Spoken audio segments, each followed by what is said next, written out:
Hello. What can you do with free Pascal and Lazarus? Well, you can access MySQL or Maria database. Actually, you can hit multiple different types of database servers, including PostgreSQL, Firebird, and others. But I'm only going to be covering MySQL and Maria database. When hitting the MySQL server, you can do selects, updates, inserts, and deletes. You can write simple apps, reminder sort of apps,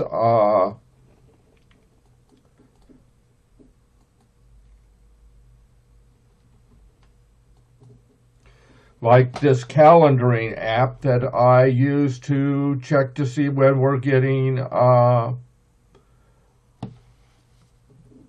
payments coming in.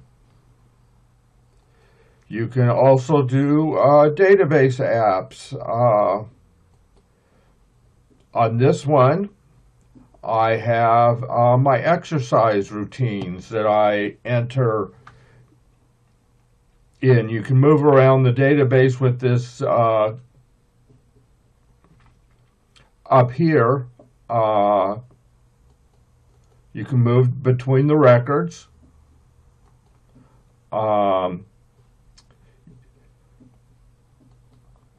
I also have on here where I can do a report.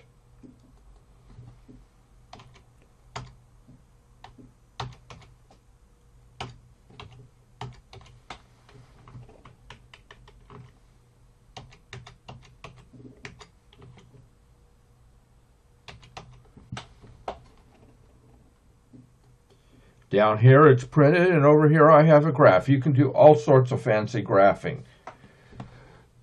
Basically, the limits are your own imagination. The performance is pretty good, and you can do a lot of things. You can do web scraping, and I'm not going into details what I've done there, but I've done a little. I believe you can do anything that you could do in C and Python. Pascal seems to excel at single-person projects. And I will admit that scientific applications don't always perform as well as it would in C. Up here I have, down here at the bottom, I calculated the area of a circle, which should equal pi, and I did it finer and finer details. As you can see, Python performed very badly.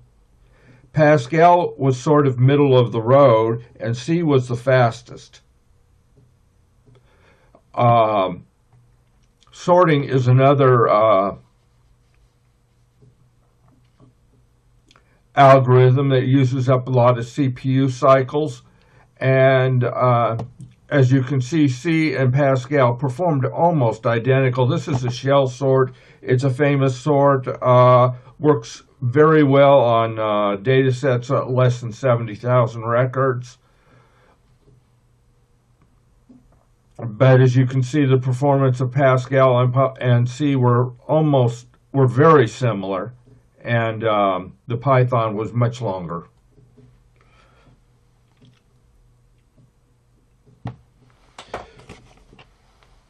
The history of Pascal goes back to basically compilers in general. The first compiler was written in 1954, and it's Fortran, and it was used for scientific purposes and mathematics. That is still what Fortran is used for. It's still a popular scientific language, but recently they've been using C just as much as Fortran. In 1959, a business wanted their own compiler, and Grace Hopper, she was an admiral in the U.S. Navy. She was a mathematician, and she formed a committee with companies like IBM and a few others, and they designed a common business language compiler which would take one source code and you could compile it to any machine. That is still true with COBOL. It's relatively easy to move a COBOL program running on, let's say, an IBM to an HP or even a Linux box, as long as you have a decent COBOL compiler for each machine.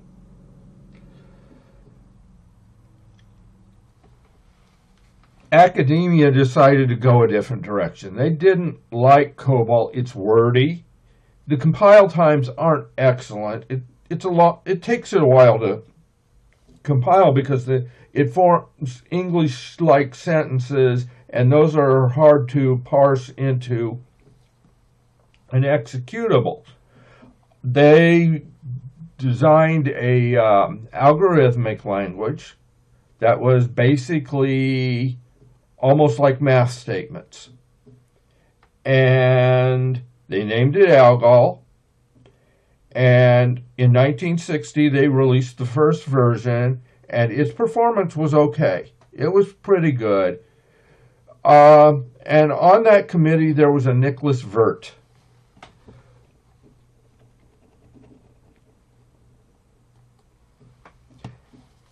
He's a Swedish mathematician and scientist who worked on programming languages. He taught computer programming. He was on the committee, and as they were working on Algol 68, he became disillusioned because they were throwing in every feature they could think of. Basically, they threw in everything but the kitchen sink, and he decided to go another way. He wanted a small, light compiler that would compile quickly, because students spend all their time compiling it and trying to get a good run. So it might be 10 or 20 compiles before they get a decent executable that would give them the results they want. So there was a lot of time spent compiling, and he wanted a light, fast compiler, minimal features, and he came up with something he called Algol W. And it did what he wanted. It was fast. It performed reasonably well on the computers of the day. Back then, the computers at best were 2 or 3 MIPS, and it was usually more like a half or a 1 MIP machine. And today, you are dealing with computers capable of 1 million MIPS, 1 times 10 to the 12th in processing power.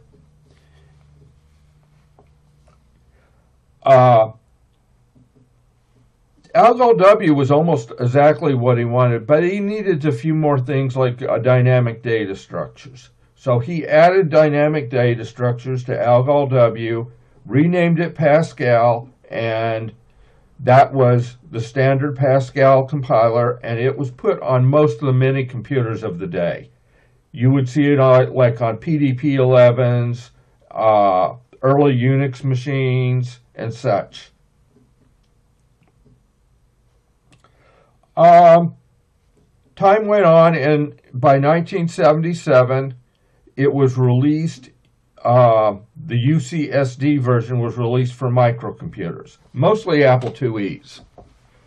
And it had something called the P system, which was very similar to Java bytecode. And this was used up until about 1985. Separately, a small company, I believe it was called Blue Compass, wrote a Pascal compiler in a PC assembler. And they were too small of a company really to market it. And it was sold to Philip Kahn, who formed Borland Corporation. This became Turbo Pascal. It compiled very quickly. For a PC, nothing came even close. It would do like 10,000 lines a minute, which was very good. It ran on MS-DOS and CP/M systems. It had a built-in string library. Standard Pascal never had that. And it had a binary file system with random access. Again, Pascal had never had that before. It had a compiler editor all in one package. With just a few keystrokes, you could move from the compiler to the editor and back and forth.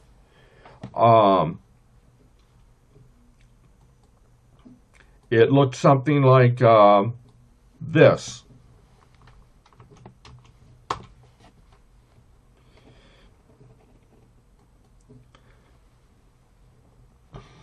And you could open up files like something like this.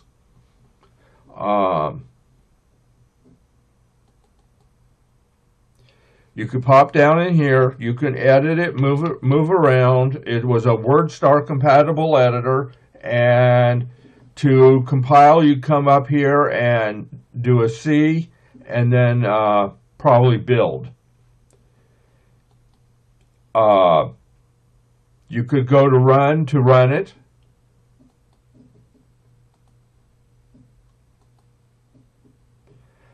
And as I said, it was very fast and performed very well.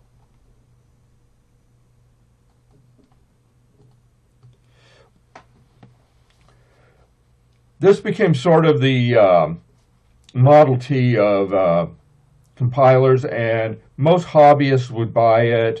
There was business programming written in Turbo Pascal, and it became very popular for small businesses.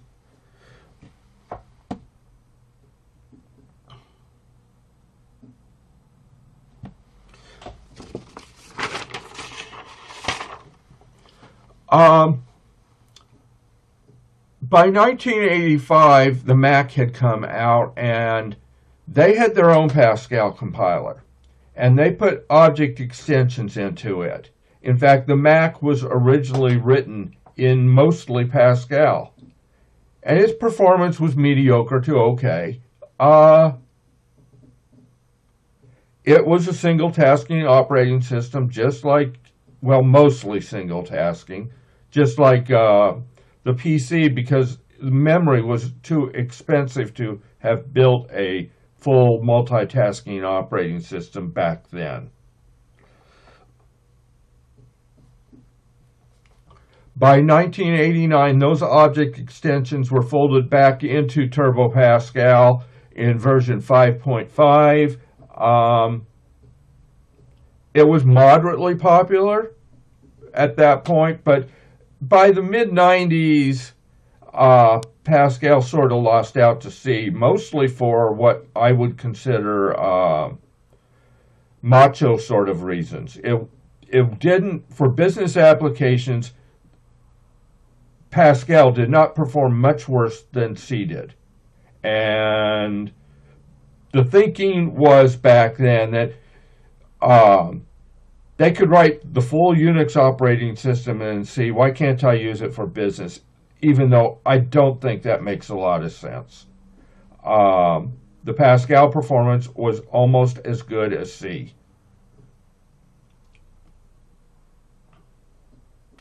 By 1995, Borland had released an updated version of Turbo Pascal they called Delphi. It was a graphical environment, and it compiled into a graphical program, so you could have your own GUI type programs. This was moderately successful and ran till probably 2000 or so, but by 1999 an open source version of Delphi came out because Delphi was quite expensive, and this is called Lazarus. It became moderately popular, mostly in Europe, I think, not so much in the United States, but it still is capable of producing reasonably good applications, just like that database app I just showed you a few minutes ago.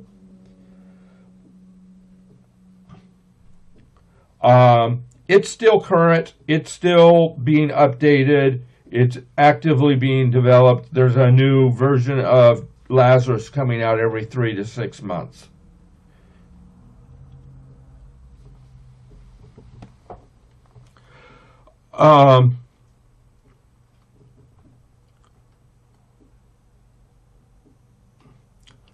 To do the installation, it's a multi-step process because it's more than just Lazarus and Free Pascal. First, you have to install Maria database on Linux systems and usually MySQL on Windows. They're drop-in replacements for each other. From a programmer standpoint, there is no difference. On Linux, you would do a sudo apt update. This has to be in a command prompt. You do most things on Linux. Well, that's not true. You can do things on Linux either GUI oriented or command prompt. But installation of software like this is usually done at the command prompt. First, you do this sudo apt get update, and this would be on Debian-based systems. Debian, Ubuntu, Linux Mint. After you do the sudo apt get update, which updates the repositories on your system, you do a sudo apt get install MariaDB-server. That will put the database server on your local computer. Then you do this sudo apt get install live MySQL client. That puts the programming access to MySQL that your programs you write can access it.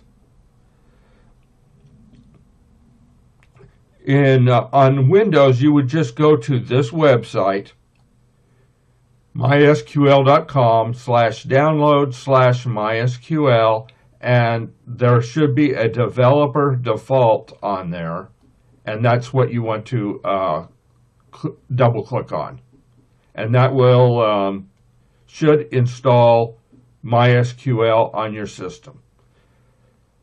Now we need to get into MySQL, and on the Linux it would be this command, a sudo mysql -u root. And on Windows, you just don't use the sudo. And you do a -p to prompt yourself for our password. You would have to check to see what the password for MySQL would be originally. I think it's just MySQL. Finally, it doesn't matter which system you're on, you're going to issue this grant statement. And it has to be almost exactly as is right here, except the username is going to be a username you're going to make up, probably your first name.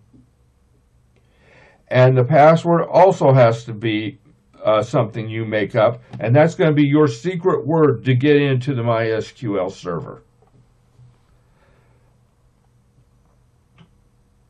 And then you just exit out. Next, you're going to need an editor. I am recommending Bluefish because it's as Pascal friendly as I've seen any editor out there. You can get it on Linux, Windows, and Mac.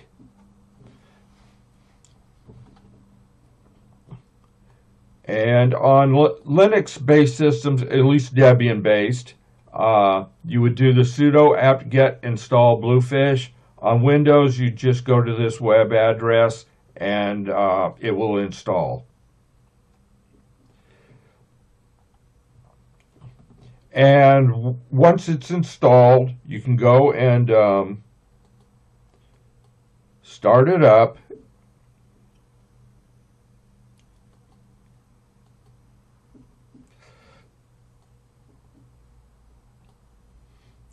First, you're going to go to Edit, Preferences, go down and find where it says Pascal Delphi, and make sure this is clicked, that box, and then click Apply. Then you're going to go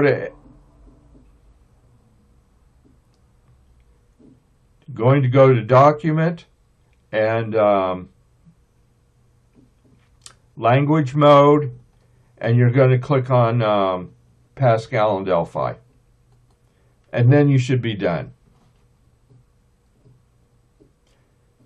The editor should be ready. Finally, we're going to go install Free Pascal and Lazarus. You're going to go to this web page, and then you're going to download these 3 files. All right, it won't be n.n.n-n. Those will be numbers, and it will be the release version. And one's going to start with FPC source, SRC. Then one's going to be with FPC-Laz, and then Lazarus project. When you download it, it will probably auto-install. The times I've done it on Linux, it has. You'd want to do the source first, followed by Laz, and then Lazarus. If it doesn't, for some reason, install, you can manually install each of those files with this command, where this part is replaced by the file name.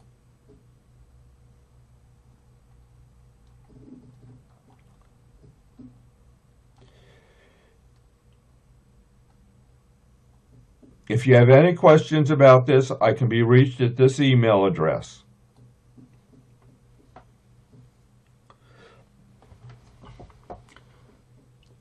Now I'd like to go over a simple Pascal program.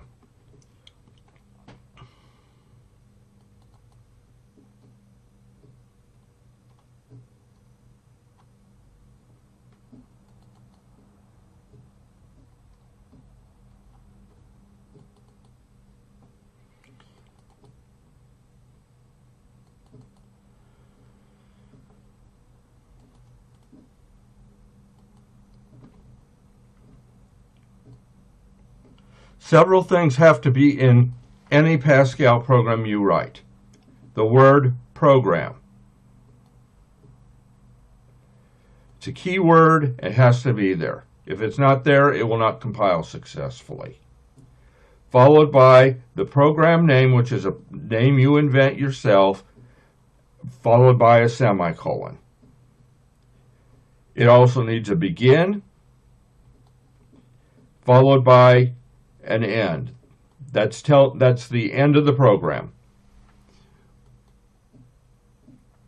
In this one, I have a var statement, which is where you declare variables, which are memory locations that are used in the program, followed by the memory locations that I've requested. One's a string, and one's a char, a single byte character. I have some write lines, which basically writes a message out to the console. A read line, which reads something in from the console. And another write line and read line. If you want to compile,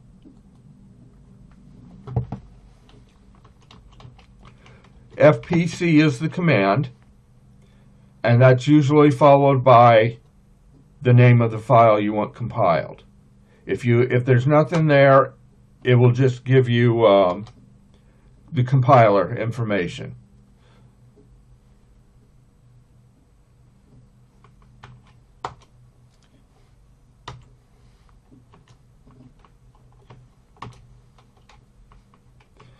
On Linux, you can hit a tab and it will try to autocomplete. On Windows, you need to type it out completely. And as you see there, it compiled in 0.1 seconds. And to run it, you would do a / to tell it it's in this directory.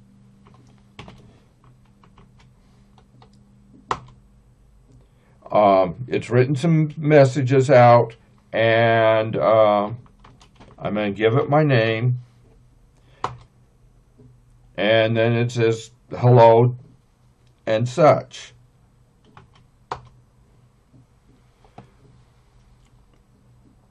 Again, if there's any questions about what I've done, you can write to me at the email address I showed you earlier.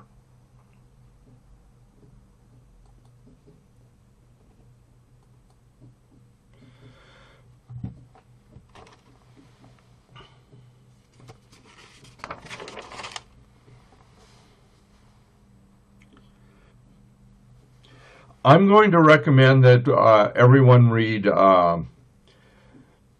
P.K. McBride's book, Pascal Made Simple. It's not the best book, but it is an easy read. You can probably read it within one evening. There are a few issues I have with the book, but it is cheap.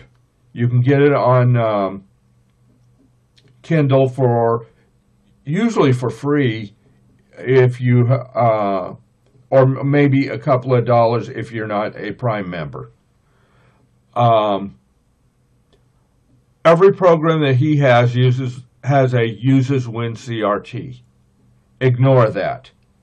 WinCRT library does not exist on Free Pascal, and it will give you a compile error.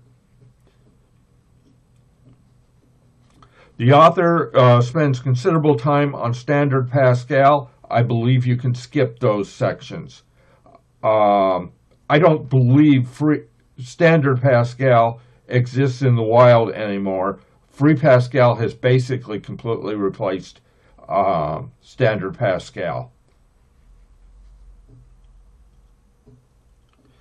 He says in there to make things easier to read, you may indent. I would replace may with should. Every programmer I have ever ran across does indentation, and there is a certain style to that indentation, which we will talk about in a later class.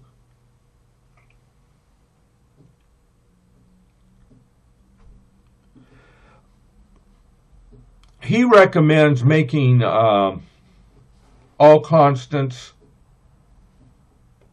uppercase. I personally don't like that, and there are studies out there that shows that all uppercase is hard for the human eye to read, while mixed case is much easier. I use the old COBOL standard, putting a KK in front of constants. The compiler really doesn't care. You do what you like.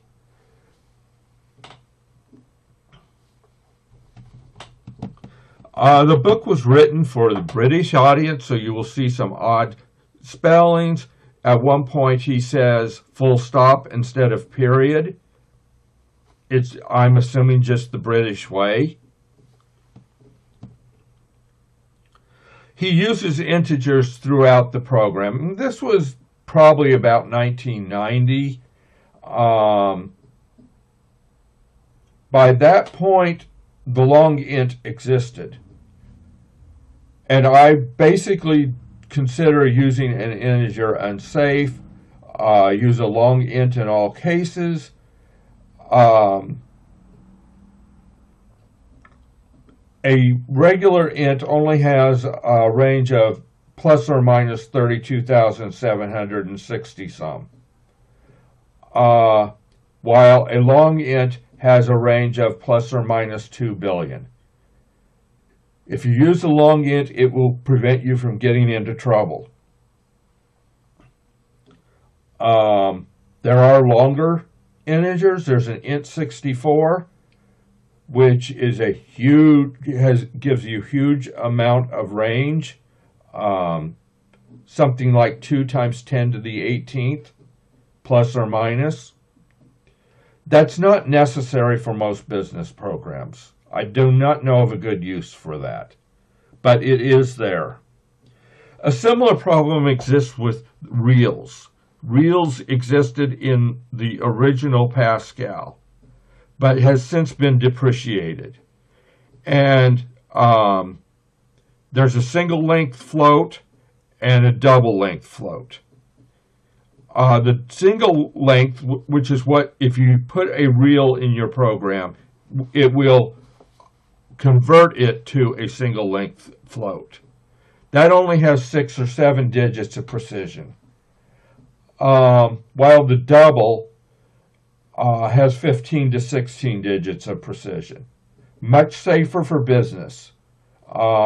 It's very easy to lose precision when you only have 6 or 7 digits. 15 digits is a little harder. There's also a extended type, which I think has 19 digits of precision. But the double is safe for business use, I believe.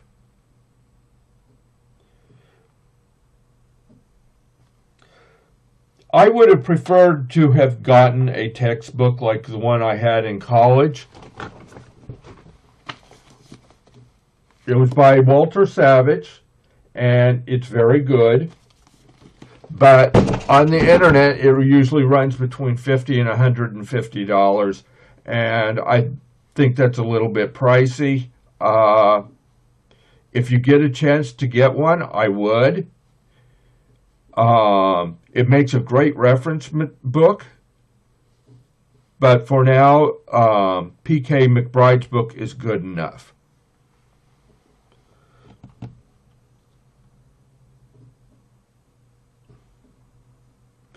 In the preface, he states that Turbo Pascal is antique software. And that is probably true. Turbo Pascal is. But Free Pascal is being actively developed, and it is not antique software. It produces 64-bit code, and it will give you a good return on your investment.